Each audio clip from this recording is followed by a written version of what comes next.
Does that make your characters do things that they normally wouldn't or shouldn't do? Oh, probably. Yeah. We can fight this dragon. The healer's got us. Yeah. Meanwhile, the cleric's sitting there going, the what now?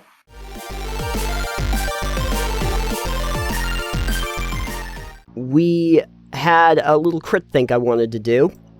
Yeah. And basically, I saw something on Reddit, which seems As one does. As one does. It seems to come... They keep coming over my feed all the time.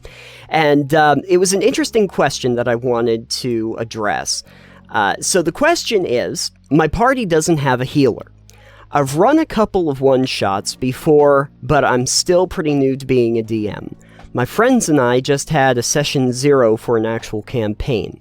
The party has a barbarian, bard, monk, and a rogue. I'm a little concerned about them not having a dedicated healer. Any advice on what to do? So I wanted to talk a little bit about that and the idea of dedicated healers, and do you even need them in relation to The short answer is no. Okay.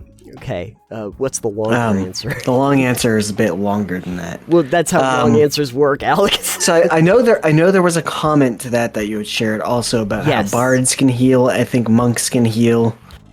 There's a healing subclass for monks. Bards do actually have like a couple different healing abilities, not just healing word, but you can use their Song of Rest. Song of Rest is an ability they have during downtime. And other than that, and actually for that matter, I think that even the Barbarian and the Rogue could get some limited healing abilities depending on the subclasses that they use. Maybe the Rogue, but I don't think the Barbarian's gonna usually have a lot of magic use at all. I thought that there was one subclass. Maybe a self-heal for them, but not like I don't think they have a heal other type ability usually. The short answer is no. You in RPGs, TTRPGs, you don't really need a dedicated healer. Part of the reason for this, in my belief, is that your party shouldn't have to prioritize. Like, I've played games where you've had the atypical party composition of your tank, your healer, and your damage dealers. Yeah. But I believe those the idea of that being an ideal party format came from video games. Yeah, it might have come from the times of like Baldur's Gate or Icewind Dale or something. Yeah, like and that's a very different thing where you can actually have, your tank can pull and hold aggro. Yeah. On things. So instead of like, there's nobody directing where the monsters go, they use their AI. So they use the aggro to see who they attack. Yeah. So in a video game, that's fine. The tank needs to, like in World of Warcraft, your tank needs to be able to pull threat, and DPS causes high threat. So you need to be able to have your tank who can take the monsters and make them attack them instead. That's the tank's role. Right. In a TTRPG, that's not really how that works in a lot of cases. Depending on the types of enemies you're fighting, if you have smart enemies, they're probably gonna go for a caster or someone that looks like an easy target first. Sure. And if you're playing against feral enemies or not very intelligent enemies, they're probably just gonna go by whatever they think is the biggest threat, or the closest thing to them at points. In those cases, I feel like a tank can fulfill that role. But the question is specifically about dedicated healers. And I think the trick there is, as with the game I played with David and Bo, there was a bard and a druid. Neither of us were dedicated healers. We both had a few healing spells. Okay. And we would use them when we needed to. But the big thing there, especially being a party of two, was that you need to, as a party, know when to get the hell out of there. Sometimes it's just better to run away anyway. Yeah, which is a lesson some parties need to learn. And actually, if you think about it, if you have a dedicated healer, people will likely not run away because they're going to figure that the healer's just going to keep on healing them. And it's like, not everyone can have a life domain cleric in their party that just does that. And a lot of people don't want to play even a cleric that way, and I don't blame them because there's a lot more interesting subclasses than that. There's a life domain cleric is like yes, I would like to play a dedicated healer. My story is that I healed the sick. I mean, you can make very interesting role-playing choices with that, but it's not as interesting as other domains or other classes. Yes, I want to play something easy, a healer. It's like, okay, you can do that if you'd like to, but there are tons of other things you can be, like a monk. Maybe you Wayward Soul Monk or whatever. The monks that have some healing abilities, or paladin. Paladins can heal. Oh yeah. But they are also very different than a cleric. Yes. Which I feel like if you wanted to do that, a cleric who's focused on healing instead of combat, and that would be more interesting.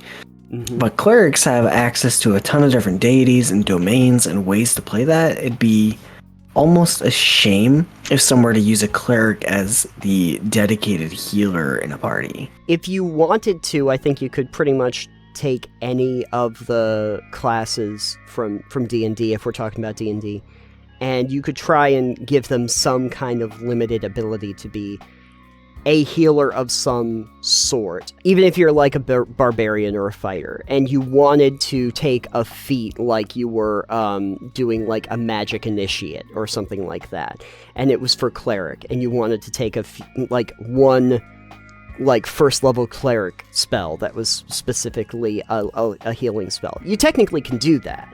Yeah, I mean, that'd be an odd choice in my opinion. I definitely have a character I made that has a level 1 wizard spell, which you met my character when we played. And he was a ranger that had a wizard's familiar. Yeah. But like a single use of a single spell from another class? Yeah. Very limited in use. Very limited. Especially it's a first level spell. So a fighter with a first level cleric healing spell. The only reason I can think about it is like if you had a field medic character, but they didn't. Yeah, that's kind of what I was thinking. But in that case, they were a frontline fighter, but they had a med kit on them. Just in that case, I would say you would almost do like a profession, field medic or medic. Yeah. So they maybe they don't have any magic, but they are really good at like setting wounds and closing wounds and all that stuff that a paramedic would have. I think that there's actually a medic feat so that you can use like healing kits that makes like even characters that have no natural healing ability, if they can use healing kits, they actually do quite well at that. There's also, I was just looking through best healing subclasses here. There's a warlock, a celestial patron warlock. There's also a sorcerer who can heal. Yeah, divine soul, I'm guessing, is what you're talking about. Yeah. Probably. Yeah. I think a healing warlock would be fun. Oh, yeah, absolutely. The majority of them on here are different cleric subclasses, but yet we have Circle of Dreams druid on here. Even just a normal druid could do a healing pretty well if they wanted to. That's true. Alchemist for an artificer. Sure. Which isn't the kind of artificer I would want to play, but still, it's kind of cool. You're gonna have a hard time with the rogue, with the fighter and barbarian, I think, if you wanted to turn them into healers, unless you did like field medics or something. But what if you? I'm sure there's still ways you can do it. What if you took like arcane trickster? Unless they get access to like the bard spell list, but and then the bard spell they would list only is every spell. I mean, to a point, but I mean, Arcane Trickster, I think they're more illusion-oriented, so... Yeah. Oh, I didn't even know. Bloodhunter has an Order of the Profane Soul, which apparently can do some healing as well. I'm not familiar with Bloodhunters. At some point, we'll have to get into those, because it's an interesting class, but there's a bunch of different ways that you can do a workaround, and I don't know about you, but I feel like it's actually not particularly beneficial either from a role-playing standpoint or even a tactical standpoint where you're trying to gauge the difficulty of a situation to even have a dedicated healer. You're always on the assumption that you can handle any problem because the healer is going to just keep you in the game. Yeah. And that's weird. I mean, support characters are fine. It's good to have a support character. Bards are great support characters. Clerics can be amazing support characters. Druids can be incredible support characters as well. All the buffs that you can give them, not just healing. But, like, just focusing on heals is kind of reactive instead of proactive. Yeah. Whereas if you could be, even a wizard would be a great support character if you're like, hey, I'm an abjuration wizard. Yeah. Here, have Eagle's Splendor. Yeah. You know, have bonuses to all the things. Actually, I think that's enhancement or enchantment, not abjuration. But, you know, wizard throwing out shield spells, throwing out bonuses to strength, dex, you know, damage rolls.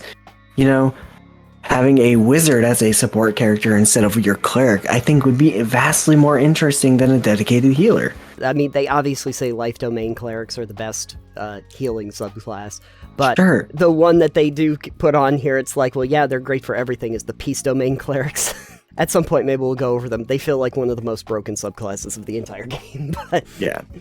Here, let's just give giant bonuses to everybody's saving throws. Here you go. Yeah. Great. Yeah, so the long answer to that is that dedicated healer, you don't need one, you shouldn't need one, and I don't think you should rely on one. That's the other part of this, is if you're going to rely on a support character, does that make your characters do things that they normally wouldn't or shouldn't do? Oh, probably. Yeah. We can fight this dragon, the healer's got us. Meanwhile, the cleric's sitting there going, the what now? No, you're going to be fine, right? You're going to sit there, and you're just going to keep healing us while we go and attack the dragons. Like, the role-playing option there is, we slayed a dragon. They'd be like, oh, yeah, what'd you do? And each person's telling their story, and they get to the cleric, and he's like, what'd you do? And it's like, I healed everybody from the burns. Yeah, I cast a lot of healing spells. Basically, I was a giant vial of extra life points that I gave to everybody. And that's not that much fun. I've played with clerics. They don't always have that ability, and you have to be aware that if somebody is playing a cleric, they might not be there to be the healer of the group. I think you should discuss with them beforehand or in character in-game when you go, hey, I'm a cleric, and people go, oh, you're a healer, and you can be like, actually, no, I communicate with the dead who make sure their souls pass on to the correct place, so... I'm not going to heal you, but if you die, I'll make sure you go to the right deity. Yeah. The cleric that I played with in Dom's campaign, I don't think Mina ever actually used a healing spell, or it was very, very sparing. Most of the time, she was turning people to stone. Yeah, that's definitely an easier way to deal with things. Yeah, and smiting people. like there was a lot of offense that was going into the clerics because they are very good at that, even though we don't talk about it. They're very good at offensive spellcasting. I don't think I would necessarily want to play that kind of character anyway as a dedicated healer, and I think you'd have to have a very specific person who wants to play that character. Yes. Because it does kind of limit your character development and their strengths and their flexibility when it comes to different situations. If you have a life domain cleric, for instance, you know the one thing you do. The one thing you do is basically heal hit points and status effects, maybe. You know, that's pretty much it. In any other case, you're not going to have as much functionality, and people are going to assume that you can't really do much in those. You're not going to be asked if you're doing an investigation, you know, what are your thoughts on the matter? If you're going to get into like a one-on-one combat, no one's picking you. It's just going to be a slog. But I guess I would pass the question on to everybody else about do you need a dedicated healer at all? And I think for us, the answer is nah. I don't think you do. But tell us why we're wrong. Lord knows that you will. I've learned that much.